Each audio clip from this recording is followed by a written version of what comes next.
Kia ora, welcome into another week of the form. We preview the best races coming up over the weekend around the country and sometimes across the Tasman. And this week on the form, joining me is Brendan Popplewell, Aidan Rodley and Bevan Sweeney. We've got a cracking card to look forward to, not only here but across the Tasman. And we saw that last weekend with Pericles and Prowess picking up the Group 1s, and let's hope they can do it again.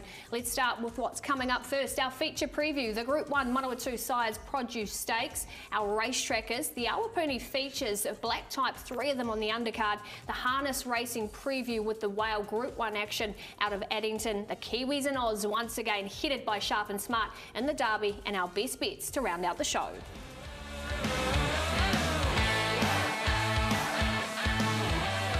Time for the second Group 1 of the season for the 2-year-olds. It is the Courtesy Ford Manawatu Sires Produce Stakes, and it's over the 1,400 metres. Bevan Sweeney, you'll be on track. What track conditions can we expect Saturday? Will be on a good surface or not? Well, depending on what Saturday brings, Pip at the moment they're on a soft 6. Most of the weather that's coming from the south is mist. AWAPUNI, and tomorrow is a day of decent sort of weather, so it may improve a fraction from what it is now, but Saturday from pretty much mid sort of morning they're expecting to get a fair bit of rain. How that impacts the track or how it and what time it gets there is going to be the question mark on Saturday, but at the present moment I think they'll be pretty happy with the way the track is at that soft 6 level. Let's take a look at the market, and it is headed by TROBRIAND from Team Tiako. They've taken out this race the last 5 runnings, most recently, of course, with Maven Bell in 2022. Tulsi, though, on the second line of betting at $6 and Sarko at 7s. Low flying, the only other runner for John Barry in single figures at $9. That's your market. As far as the speed map goes here, Bevan, where do you see the 2-year-olds mapping? Well, I found it quite interesting. I think Sarko definitely goes forward. I think the 2 Forsman runners, both Rip Roar and Aprilia, have shown a bit of speed, and they may go forward. And then you've got horses like Low Flying, Lantern Wave. They're the real speed makers in this race for me. If they are to push forward, then they will put a lot of speed into this race. If they're determined to go back from their particular draws, then they may just suck a few bit of speed out of this. But I saw it, TROBRIAND getting in a good spot, To Catch a Thief getting in a spot, and Tulsi, they should be in a line in my sort of mind, and that'll make them major players in this particular race, Pip. And we're looking at Tulsi now, who you want to highlight, and this of course is coming out of Pukekohe, and a nice run in behind too from A Catch a Thief. Yeah, it was a nice run from Catch a Thief, but I think this horse is really developing strongly, Tulsi. It was a good win at Tohura over No Rain Ever, and we know that form is stacked up. I just like the way this horse worked home strongly late in this particular race. So I think back the other way, it may be even better the filly by the Autumn Sun. So I'm expecting a big improvement here. TROBRIAND has been going beautifully as well. I just think this is a really progressive 2-year-old. Yeah, I'm with you there as well, Bevan, because this is a horse that was very good when winning first time of asking to the races out of Tohura, and that's the direction they'll be going on Saturday, going back the left-handed way of going. Out of that same video too that we did see, the horse was slow away and conceded length straight away to the 2 main dangers who sat in first and second position in that race. Made really good ground. 1,400 metres looks to be ideal for her, and if, as you said in the map there, Bevan, she should be able to take that sweet spot in behind if there's that little bit of pressure, and what happens from those 2 horses out in barriers 10 and 12, what type of pressure they add to the race. Just feel as though she's going to get herself in a nice spot, and yeah, I'm happy to be around Tulsi as well.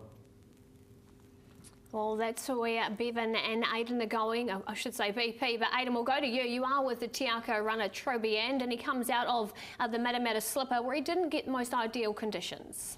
Yeah, exactly, and he's chased home Tokyo Tycoon, who's then produced that type of performance at Pukekohe last time out as well. He'd won his first 3, including the Eclipse Stakes, when he's beaten home To Catch a Thief. So there's a good form line there. He's 2-0 against To Catch a Thief, who looks to be a good player off of what we saw closing in behind Tulsi in that Sistema Stakes. And obviously he's a horse who's gone on to run 3rd in the Karaka Million, 2nd in a Matamata Slipper. And he's gone on since then, trialled up really nicely and had a really good exhibition gallop at Matamata on Wednesday. He just seems to be in the right sort of form, draws to get a cosy run. And you can see here on the inside here of Skewer, if he goes to the Group 1 New Zealand Thoroughbred Breeder Stakes next time out, a really nice performance from TROBRIAND, and on top for me in the Courtesy Ford Manawatu Sires Produce Stakes team. Well, let's hear from some key trainers. Bevan and Aidan did head out to a track work, and we'll start with Mark Walker. And Aidan just asked him how tempted he was to start TROBRIAND in the Group 1 Sistema Stakes. Yeah, we just felt he didn't need to go to the Sistema. We just felt the bigger gap would suit him, and the 1400 also. Oh, really well. Like, he's put on weight. He's bright in the coat. He's just, you know, I knew he'd improve. It's just first up run, and he's gone well. You know, he's a little bit unlucky. Sort of didn't run a little bit closer. He sort of got held up at the wrong times, and that can happen in small fields. Yeah, great. Obviously 2 last start winners coming out of good races, and I think they'll progress further. It is a step up for them both. What are you expecting of them measuring up at a better level? Yeah, absolutely it is. I think a lot of it will come down to track conditions on the day. I think any rain on the day or thereabouts would certainly help Rip Roar. I think he'll appreciate a bit of give in the ground. Aprilia, she was effective on top of the ground, and I think for her to stretch out to a strong 1400 metres, she'd probably need a good track. Yeah, really good. His first up run was terrific. Second up probably just found the track a little bit off for him. He really does want a good track. He probably only just got away with Wellington, but he's going really well. He's had his final gallop today, Wednesday, and he goes into it well, and hopefully a little bit of rain forecast for Saturday. Hopefully that doesn't come, and if he draws a good gate, he's got to be a real chance. It is always exciting, but it'd be more exciting if we can get the result. She's as good as we could have her. It's been our target race since her first jump out. She just looked a filly that 2-year-old 1400 late in season ideal, so hopefully the plan comes together. Yeah, look, she's a lovely filly. I've got a lot of time for her. We just had a bit of a hiccup before Wellington, so just elected to scratch that day and keep her good for size day, hopefully. Yeah, I was throwing her in the deep end. Look, it's a home track, so she worked really well. Good enough this morning to run in it. So, look, she missed the jump by 3 lengths the other day. If she probably jumped with him, she'd have been finished off a lot closer. So, no, happy with her. Can't fault her. It's probably a bridge too far, but look, if she ran in the first 3, it'd be amazing. So I'm not expecting to win the race, but she'll run really well. There you have it. That's what the trainers think for the Group 1 out of AWAPUNI on Saturday. If you're not with TROBRIAND, where you're getting some nice prices in the market behind, that race kicks off race number 7 at 4:03 TAB Trackside 1.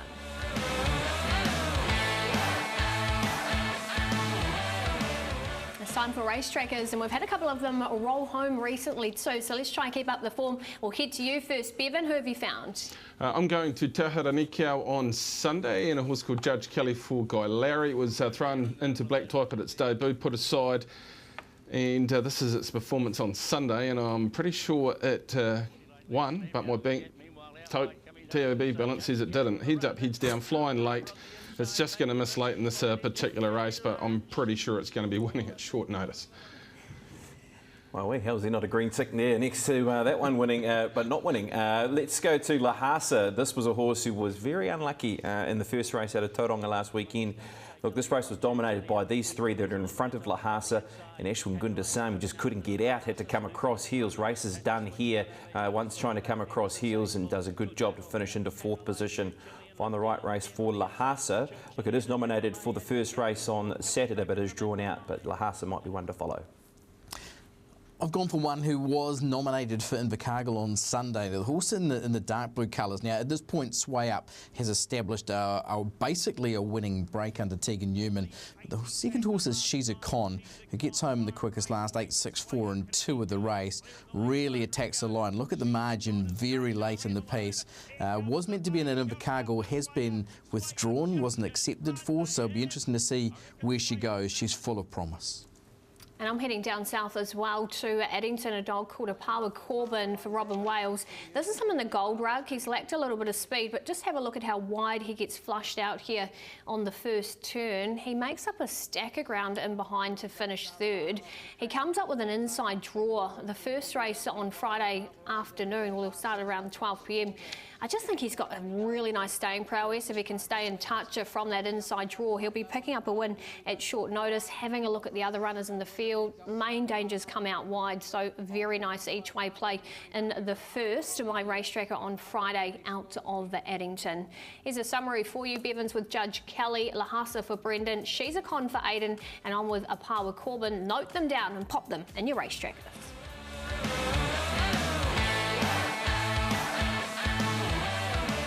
We've got 3 black types on the undercard out of AWAPUNI, and we'll start with the Group 2. City of Palmerston North, the AWAPUNI Gold Cup over the 2,000 metres, and it is headed by the Queensland Derby winner in PINARELLO at $3.50. Brando back in winning form at $4.80. He's a doozy, another Group 1 winner in the race at $5.50, and LANCOME, the only other runner in single figures at $9.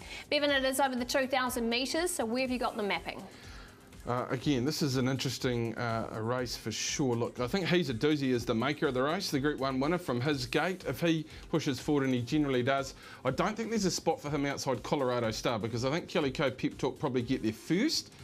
So if he's going to go forward, I think he has to go completely forward and go in front of Colorado Star. Whether the mare goes across and adds extra tempo, not sure. But look, I mapped that as though you'd have some of the major players, PINARELLO, LANCOME, BRANDO, Platinum Invader, Zola Express, all in the tail of the field. But I think there'll be enough speed to ensure that they can get home nicely. And here's a horse who might just be rounding into its best form, and its best form will be right in this BP. I know we're both pretty keen on LANCOME. This was at the 1,600 metres at Counties, and it was a weaving finish in behind Cool Change. The trial was good, her previous effort was Trentham was good, and she steps up to the 2,000 metres today. Yeah, I think there's a lot to like about her run on this occasion. She was good through the line, she produced the right figures in her last 200 metres, being the fastest in this race over the 1,600 metres. She's a Group 1 performer, don't forget that. She's a horse who's been able to compete at the highest level here as a 3-year-old filly, with her placing in a New Zealand Oaks, and even what she did, Bevan, through the back end of that season as well, when she went to South Australia and ran with a lot of distinction there. So she just had that 4-year-old period where things never went her way, and they were trying to line her up in some feature races. I like that run, and I like the fact that she's up to 2,000 metres now. I think she's a nice bet at around that $9 quote. Absolutely, and then another runner we do want to take a look at, Aidan, is He's a Doozy, one of the locals for Lisa Latta. Absolutely. You talk about Group 1 form. Well, let's take you back to the Thorndon Mile. It wasn't a rain-affected track, but here's a horse who's won 6 of 12 on a good track. The 2,000 metres a little bit of a query, but has run second over 2,100 metres at Tarapa earlier on. He's a winner of 8, and he's beaten home here Sharp and Smart, who will go around as favourite in Saturday's Australian Derby at Group 1 level. So yeah, his form's okay, stuck on really nicely in the Herbie Dyke Stakes last time out. He is a key contender in what is a very, very open AWAPUNI Gold Cup. Certainly will be, and of course we do have Zola Express in the race, so who did take it out last year, trying to go back to back, as we now head to our key chances trainers. And we just started with Mark Walker and asked him what he thought of Brando's Group 2 win. Yeah, no, it was a really good win, and we just felt he'd had 2 runs at a mile, and if we were ever going to try him at 2,000, he's won his last 3 out of 4, so he's in such good form. We thought we'd roll the dice and try him at 2,000. Very happy with him, but yeah, race day's really going to show. He should be going very close if he's anywhere near his best. Yeah, he's done really well since Matamata. Can't be happy with him. He's in a great vein of form, the horse, and in a great state of mind as well. So he worked super this morning for him on the course proper, and now he goes into the race in peak condition. Happy with him. He's obviously not so good last time, but just a few little things leading up into it went quite right. So we've just changed him up a little bit. He's had a little bit doing show jumping and just mentally trying to get him on the right track, and hopefully it's worked wonders. And I thought his last run was really good. He really attacked the line nice in a pretty strong race. The 2,000 metres suits. I mean, he doesn't get him well at set weight and penalties, but yeah, if the track's good, draws the right gate, they'll certainly know he's there. I think she's a real good mare, especially next year. Looking to run her in the AWAPUNI Gold Cup on the minimum and ride her back and have her finishing off for a future. But the race for her is probably 2 weeks after that, the Fillies and Mares race. So this is just a little dress rehearsal for that. And that is race number 8 on the program. Let's now move on to the Group 3 Higgins Classic. Another one over the 2,000 metres, but for the 3-year-olds. And Desert Lightning heads the betting at $2.40. Your Avondale Guineas winner, Cheval Dior, at $5 and Arby at $7.50. Sweens, where have you got the favourite mapping? 3-back one out, but it's a race that I don't see a lot of tempo in. I think Humboldt, Jafira, Arby, all from their draws, if they decide to go forward, and they have at times gone forward in their preparations, all 3 of those horses, then there'll be extra speed added into. I thought Power Jack was the obvious leader. Tough time, I think, forward Megan Mogul. Bourbon Falls gets a nice run. CHEVAL will be standing the favourite, a little bit of territory at the top of the straight, but didn't have a lot of speed in this pit. Well, let's take a look at the Avondale Guineas. Obviously the clear lead-up race for this Bevan, and he was just too good for them this day. Yeah, absolutely. Look, I went back and reviewed his run in the Derby, and for the way he pulled throughout the run, it was a good performance to be only beaten 3.5 lengths from the winner on that occasion. On this day, too good for Waitak. I think stepping back to the 2,000 metres is a good thing for this particular horse. Whether he settles in the run, not sure, but I think the gate's okay and should be right in the mix for mine. I think one of the better on the day. Yeah, and look, our 3-year-old form is very strong with what's already happened across the Tasman and what we have lining up in the Australian Derby this weekend with the first 4 runners out of the New Zealand Derby. All look to be strong chances of taking that race out. You've got Full of Sincerity form there, who's finished just in behind them. Look, it's the obvious form reference really, isn't it, around Desert Lightning coming out of the Avondale Guineas. So yeah, even though there's enough depth to the race, I do feel as though that Desert Lightning is a deserved favourite, and I think Bevan's bang on the money. Could be one of the bets of the day. One thing that we're going to see out of the Derby is that the first 4 home are going to be 4 real contenders in the Australian Derby on Saturday. He's run 8th in that, beaten home another couple in the race. So his form's okay. Is he a 1,600 metre horse? I'm just not too sure. Obviously, his win in the Avondale Guineas suggests that he can get 2,000 okay in age group company. He's yet to win. He's only placed once in 5 outings left-handed. There are question marks again, like the AWAPUNI Gold Cup. This isn't an open showcase. No, and some really nice place chances in there as well. And one of those is a Power Jack. And Bevan just asked Chrissy how she thought about his chances possibly on a rain-affected track. He's one that does actually need it pretty hard. So he just needs a rock-hard track, and he can have this one and then go for a break. His last start run in the Livin Classic was very encouraging. You know, I think he's stepping up to the 2,000, which looks ideal for him. Look, we're really happy with him as well. His work yesterday morning was very, very encouraging heading into a race like Saturday. So, yeah, I'm expecting a good run from him as well. Yeah, he's going really well. Look, he probably had the toughest run in the Derby. You know, he took a long time to get his spot, and then Andrew was off and gone on him a little bit early, and he just failed to stay the 2,400 metres. But we're pretty confident. Back to the 2,000 metres where he's won before. His work here on Tuesday morning indicated he's very fit and he's going well. And any rain's certainly going to bring him into it. So look, it looks to be a pretty even lineup. It's just probably going to come down to a bit of luck who gets the best run. Look, obviously she's a lightly raced filly. She's obviously on the scene a bit later than some of the others, but all her runs around those sort of horses have been very good. And the form out of those races held up well. So she's a nice chance on Saturday, and hopefully she continues to improve. Lauding a last start winner, albeit narrowly, but have you seen the progression you wanted to see from him? Yeah, always loved this horse. He's a really nice 3-year-old stayer in the making. Obviously he's lightly raced and still does a fair bit wrong, but he'll improve again off that Taupo win, and he's a horse going forward that I think is just going to continue to improve. Yeah, and he looks like 2,000 metres is going to suit him. He's come on really well. His work was very good the other morning. He's just still learning. It's only going to be his 3rd start this weekend, so there's going to be improvement further from this run. But he's in good order, and probably another horse that really we're going to figure out where we're at. There's a few horses in there that have had a lot of racing, and they're obviously going to have a bit more ringcraft over him, but his turn and foot was impressive at Otaki, and if he can repeat that, he's sort of going to be there or thereabouts. She just was ridden two-handed the other day. It was never our intentions. I thought she battled away really well, sit outside the leader from 17 on a crazy tempo like that. She fought hard, she's come home, and if anything, she's probably improved. So the key to her is to get a soft draw. If we can get a soft draw, I reckon she'll be right in it.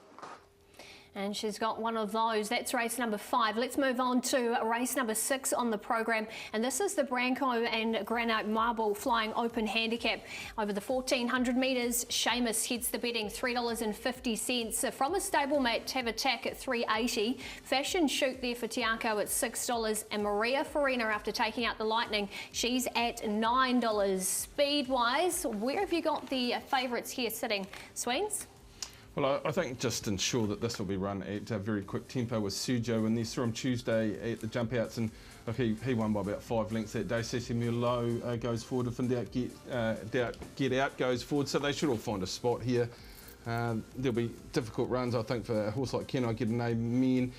Marina Farina will be back, but that's just the pattern. Can Sam pull it off again? That'll be the question mark, but Seamus He might not find the rail, but he's going to be mid-pack. He might be one off. But I thought there was good even tempo in this particular race. And here is Seamus at his most recent performance, and he was beaten by a horse who had the perfect run for it in particular. The question, I suppose, BP, is can it get a very similar sort of run on Saturday to pull off the same sort of result? There is a kilo swing in the weights there as well, but this might be Seamus's last run for the season. Yeah, look, I mean, you're bang on there about Maria Farina because Sam got it 100% right, and that's the sort of horse that you have to get 100% right, bang on, in terms of how sharp and short that particular sprint is for Maria Farina. But look, Sam has spoken after the race and said it's a Group 1 horse and has proven that the horse is high quality with how it did beat Seamus. I'm happy to still be with Seamus despite him having to give that weight to some of these horses once again. I think he's a class act, and we've only seen a very small sample size of him already, and maybe just rid him with that last chance to come at them. I still want to be with him at $3.50, but very wary of the stablemate and Tavatak as well. Yeah, I see it pretty much the same way, actually. BP, obviously, Maria Farina's win was terrific in the Lightning, but Seamus is just so good. He's won 6 of 9, and he has been just in such great form. So he's going to be very, very hard to beat. Obviously, Tavatak's been going okay too with that Trentham win before the last start, third at Tara. Sensational finish, wasn't it? Well, let's head back to the people putting the polish on their horses, and we'll start with John O'Benna and just ask his thoughts on Hold the Press. Yeah, she raced well the other day. Ratings tough. She's up in the ratings. She carried 57 the other day. I think for her to be winning those sort of races, we probably need to be down a little bit. So let's just see what's nominated and what the top rater is, and it's probably going to sort of guide us. Well, yeah, look, it all went pear-shaped on Saturday at Taron. We probably should have gone forward after jumping well. There was no tempo, and he got back, and he's a better horse left-handed. He was good down there, obviously, beating Belclair. Fresh up this campaign, so yeah, we'll take him back down there and run him in the Flying Stakes. Yeah, look, we've hopefully going to have a new rider for him, and I think he's got a bit of a reputation, this horse, so hopefully he can actually show his real self. It just depends on which Sergio turns up. Hopefully she can sort of put in a similar performance to last time. Look, it was a really good win last time and ate it by a 10 out of 10 ride, so look, I'm really happy with her. I couldn't really be even more happy with her heading into the weekend, so her work yesterday was very good, so yeah, I'm expecting a good run again. He's going well. I think the key is if he finds a good track, the right draw. I'd like him back left-handed. I think that's a real key. He is going really good races, but he deserves a win. It's a very nice field. It gets him well at the weights, but I reckon you'll see a better horse left-handed. So we got a little bit lost last start, one or two runs before the black type effort last start, and I just thought, yeah, she was just out 5 and 6 wide down the chute and presented probably a bit too early for her, and she ran up the straight at the same pace as the inside 4, but she was sort of, the ones wide on the track just couldn't get to those 4, so sort of prepared to forgive her. She's still in really good order, and she'll run in the flying handicap. 1400 I think will suit them both. They're both on the minimum. I think that race will come, it's a full field, it'll come down to a little bit barrier draws and tempo, but no, they're both in good form. It's going to be a sensational day's racing. TAB Trackside 1 on Saturday. Our coverage will get underway 11 a.m. with the Punters Lounge with Aidan Rodley.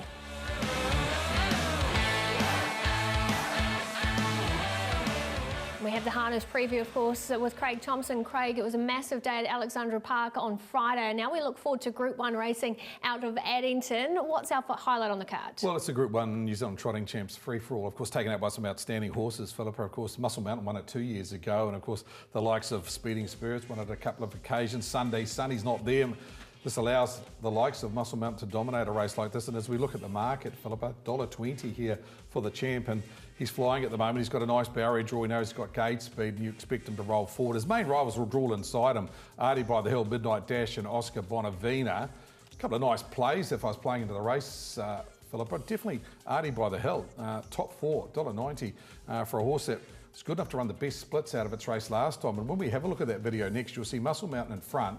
You'll see Midnight Dash chasing it down, and when they pick him up at the top of the lane, the horse that's in the 1-1 here, Philippa, is ADDIEBYTHEHILL, and that was his first up run here. He actually ran the best sectionals out of this race, and that included the winner. So he's run the best last half, the best last quarter, but because Muscle Mount was in front, he closed on Midnight Dash, Sue Princess up the inside. I didn't mind him top 4. I think he's actually mapped to get a nice run. if you go back to his form, he actually got off the gate nicely in the flying sprint at Ashburton from barrier 1, same barrier draw. He should be able to at least hold up trail 3 back on the fence, and that makes him a great top 4 chance. But they're not going to beat Muscle Mountain. He's just in the zone at the moment. He's king of the mountain. He's flexing his muscles, so he'll be winning here. Main danger is probably going to be Oscar Bonavena because he's going good as well. The old boy, he's a 7-year-old now. He's probably more known as a short distance horse, but he steps up over 2,600. This is his mile win last week on a day where very few came from back in the field. He looped them in the mile right down the outside for Olivia Thornley. Note the driving change on Friday night. Blair Orange will pick up the drive from a handy draw. He's got to be the main danger because he's a Group 1 horse and he's in great form, and Blair will give him a great drive. So he's your main danger at $6. I don't think he'll beat Muscle Mountain, but he's the obvious. And then Midnight Dash and Artie by the Hill top 4. Inside draw's the key here. The run time, and Muscle Mountain will look to dominate. It might be the way to play it. Have a look at those first 4 options. And another race we want to highlight on the program, Craig, is the Mangrove Benroe too. Yeah, it's for the fillies here, and Fortify was one of the best debut runs I've seen in a long time. She's pretty short, $1.40. I think she's the best of the night because I'm not going to take $1.20 around Muscle Mountain, but I think she from barrier 1 just dictate this race. Main danger, stablemate Mon Loncombe, very green and drawn out a bit, so I think she's a top 4 chance, not a winning chance. Black Pearl's quite good from the Dalgety barn. Card will take the drive, and I really keen on What a Minx. If Fortify leads, there's no second row here, so the 2 horse can drop on the back of the 1 here, and at $2.40, top 3 is not the worst play. When we have a look at Fortify's win, what we don't see, Philippa, is mid-stage has got attacked. Blair Orange wouldn't leave the lead alone. Got back to the front at the top of the lane. Run over at 55.3 and the plugs weren't pulled. That's the key element. There was a lot left in the tank. It was probably in 3rd gear out of 5. Really nice filly. Gene Feast owns, of course, for Mark and Nathan. Stable on fire. I do think she'll win, and from barrier 1, she's the best of the day. But probably What a Minx if you're playing a top 4 option. If it drops on the leader's back, not the worst here. And we'll have a look at Mon Loncombe's video because she's going around second favourite here, Philippa. She had 1 start, 1 win. Of course, out of a Jules winner in Loncombe, so she's well bred, but she's very green. You can see here at the top of the lane, she's running on nicely, ends up running them down, and I thought it was a pretty good performance. The horse out wider is Delightful Star that goes around on Sunday. She's just a little bit green, and when you look at the 2 times, so Mon Loncombe ran 2 seconds slower than Fortify did over the same distance. So you suggest the inside draw, Blair Orange, being positive off the gate. I suggest Mon Loncombe will be running on, but whether she can catch a stablemate is debatable. It certainly is. We'll make sure you tune into all of that action. The first race with you, Craig, will be just past 5, at 19 past 5, I should say, and you'll be in studio. Yeah, in studio on Friday evening. Of course, we've got a double meeting as well, so I'll be here from 5 o'clock to look at the Group 1, and obviously Manawa 2 second day as well. Philippa, so enormous night trotting action, 2 big meetings. Looking forward to the coverage. Thanks, Craig.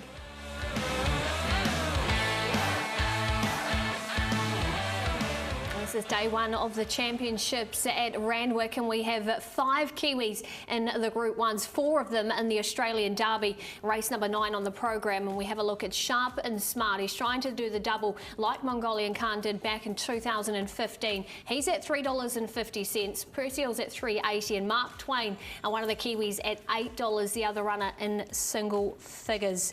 Well, Aidan, Sharp and Smart, he was brilliant in the Derby. He'd lived up to his name, and he now is the deserved favourite for this Derby despite his draw.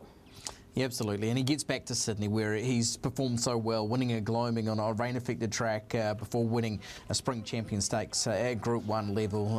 His form through the whole season's been first class, hasn't it?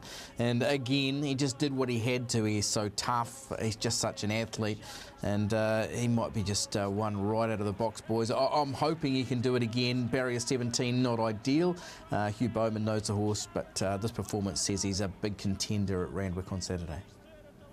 Yeah, you're right there, Aidan. Look, he's a horse where, look, the 3 and behind are distinct dangers, and it's the right race, isn't it, in terms of reference. But look, you almost swap the runs around. If he would have been in the same position, Andalus or even Full of Sincerity, look, maybe not Mark Twain because he was so far off them, but he probably would have won the race too, and he even waited for those others to come alongside an Andalus, because Andalus had that chance to go up and beat him, and then he just fought him off, and he was just too good. So, I mean, I keep coming back to the Herbie Dyke performance. Look, any horse who put a performance up like that as a 3-year-old against the older horses, could any of these horses do something like that? And look, you keep coming back to Sharp and Smart. What I will say is I think Mark Twain's going to be the improver again off that run. He was a long way out of his ground and he really ran through the line over 2,400 metres, Bevan. I think he's a horse that will be coming again late, and he's got a better barrier draw to maybe, we spoke about this in the Derby preview show, if he can just put himself somewhere in the first half of the race, it does give him an opportunity, if he falls asleep, to really finish off the race strongly and run a big race. Yeah, I suppose the question mark in everyone's mind is how much was Sharp and Smart playing with them inside the last 200 metres, because as you mentioned, you analysed the runs and there was a couple of unluckies behind him, but he looked to be just playing with them late in that particular race. Mark Twain, he's got a long way out of his ground, but he still hit the line nicely. It's just going to be great to box them all up on Saturday and say, I think we can run the trifecta, because they look major players going into this year's Derby. But look, he's been the sprint course, hasn't he, Sharp and Smart, and he's done absolutely nothing wrong to say that he shouldn't be the top selection on Saturday. As well, 6 of the last 15 winners have been Kiwi bred. So let's head to our Kiwi trainers. And we'll start with Graham Rogerson, and he's just talking about why the Kiwis do so well in the autumn. Oh, we got some good go fast at the moment. The grass is green and it's raining, but they are, I think, very good horses. I think as 4-year-olds, I think you'll see some very good horses, and I think Sharp and Smart, when he learns to be a racehorse, I think he's got a hell of a lot of ability. He can run times that I've never had a horse that can run. And I mean, he worked this morning and run 22 on the Kenzo track to finish off. And I think that's what makes him a good horse. But we'll see how good he is, and well, he's here, and we can only hope. He's travelled over really good. He flew over on Monday, galloped here on Saturday morning, galloped up beautiful. Mitch Whelan's taken him over. He's pulled out the right marble, barrier 8. He tells me it's the most winningest barrier in the last however many years. But yeah, he's really he's settled in great at Randwick. He's had a couple of little quiet canters, going out for a canter again this morning, and he'll just breeze up on the grass Thursday morning, and it'll see him right. And great to have champion international Zach Purton on. Yeah, he was great last weekend. I thought his run was strong. 2,000 metres again, dropping back to the 2,000 on a relatively good track. I thought was always going to be a little bit tough, but his closing sectionals were as good as any in the race, and I think if he runs a similar race this Saturday, which I'm sure he will, he'll be competitive. Just a shame about his wide draw. Yeah, he's going really well. He's come through New Zealand Derby in good order. He's a very lightly raced horse, so I think every run's just going to be better and better for him. His work Saturday was just superb, very, very good. So Tuesday he sort of just did some maintenance work, so he went on the plane last night, and he'll just be trotting and cantering through to the Derby, but he goes over a fit and happy horse. Some really good information there as we head to that Australian Derby, and we now talk about race number 8 on the program too, and this is the Doncaster Mile, and it is headed by Mr. Brightside at $5. He's had quite a bit of betting as well. Fangirl at $8, Alligator Blood at 9s, and Mustang Valley, she's further down the book there. She's number 14, but she takes her place for Andrew Forsman. And look, BP, her first run on Australia was really eye-catching. She got held up a little bit there when Hugh Bowman aboard, and she didn't disgrace herself in the Coolmore. Look, she didn't, and we just know with Mustang Valley, she needs a shower of rain. She just needs a little bit of assistance there, and it'll bring her right into the race.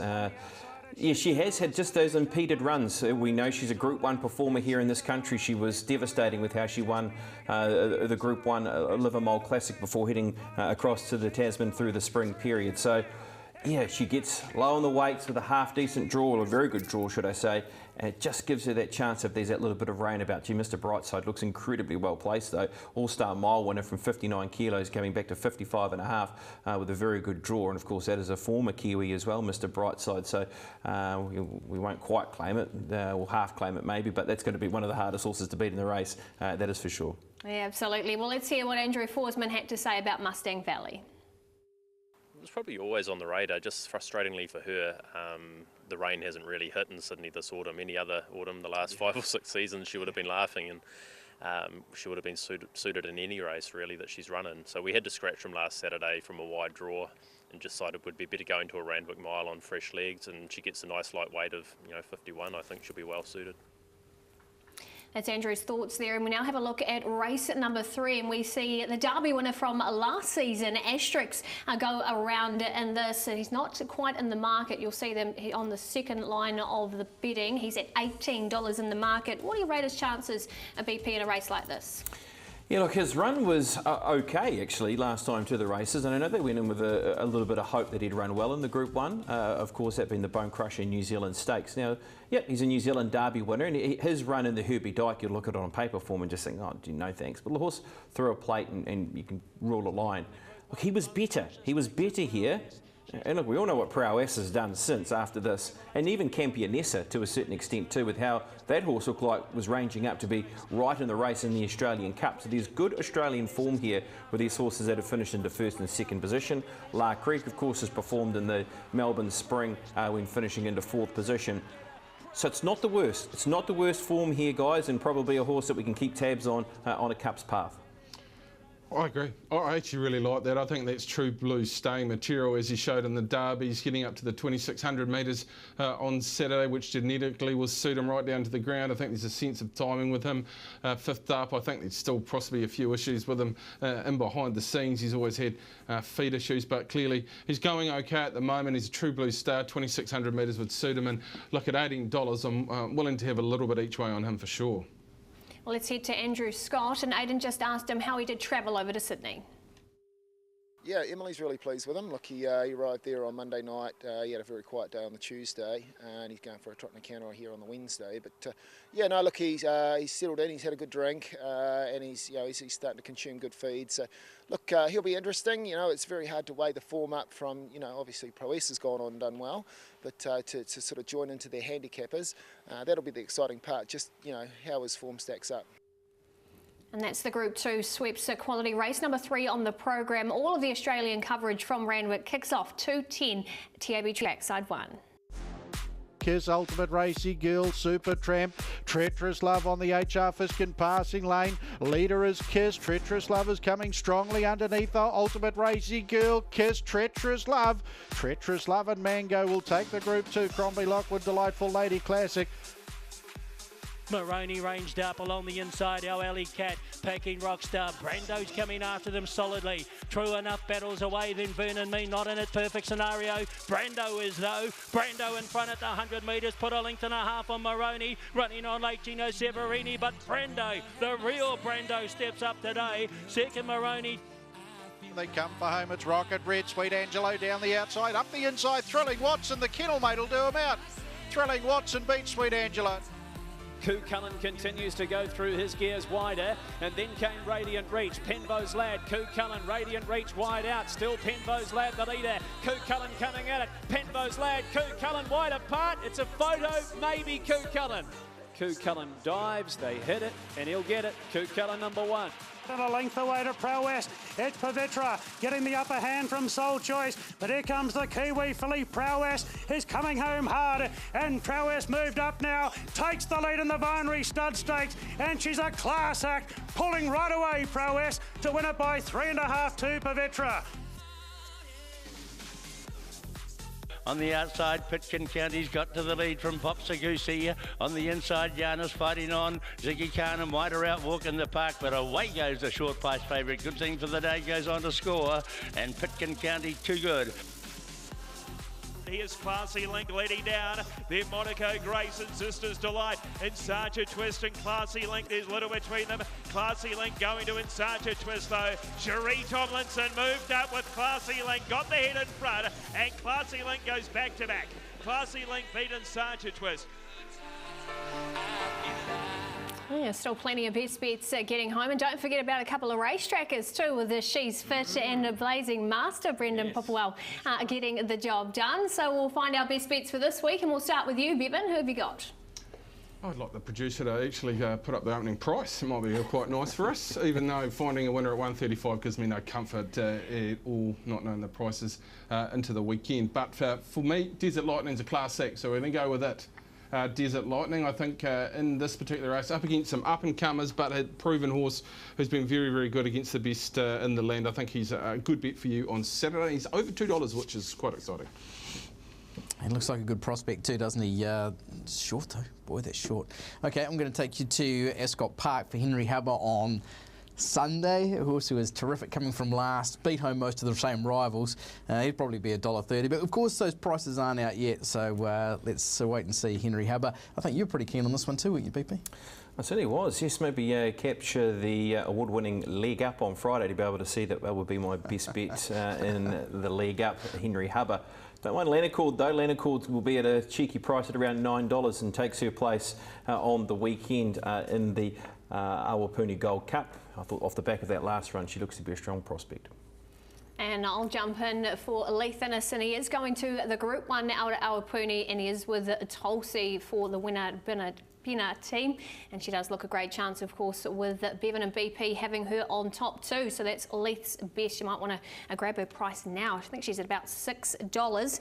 And I head to Palmerston North, J-Time actually on the Friday for a change. A big time, lovely runner-up last start at Monaco. Downgrades, comes into an inside alley, and I think she will be winning on the 7th of the day, nice and early to kick us off on the Friday. Here's a summary for you. I'll start us off with big time, lovely. The Wales jumping in with Delightful Star at Addington on Friday on the Group 1 night, and then Justin with Zambezi at Ascot Park on Sunday. There are our best bets. Note them down, and hopefully we've found you a winner or 6. That's all the time we've got before we do just embark, I should say. What are you most looking forward to this week? Brendan, I'll start with you. What's the race you're really looking forward to over the weekend? Derby, without a doubt, with those New Zealand contenders. Yeah, I'm the same. I got to say, and Sharp and Smart's clearly my favourite horse these days, but I do respect what Brendan said about Mark Twain. Robert Wellwood told me on Wednesday morning this horse worked better than Pinarello leading into his Queensland Derby on Saturday morning. I'm going to stick local because I think the fields at AWAPUNI are about as good as I've seen for many a moon there. I think they've got great strength throughout their 9-race card, and there's 4 very good, strong black type races on the program there. It's always exciting to get out on course. And on with the Derby. Of course, if Sharp and Smart can do the Spring Championship double into the Derby, he'll go along the sides of Kingston Town and Dundee. Not a bad lineup there. That's all the time we've got to. Thanks for joining the form, and hopefully we've found you a winner or 2. Good luck to everyone across the weekend.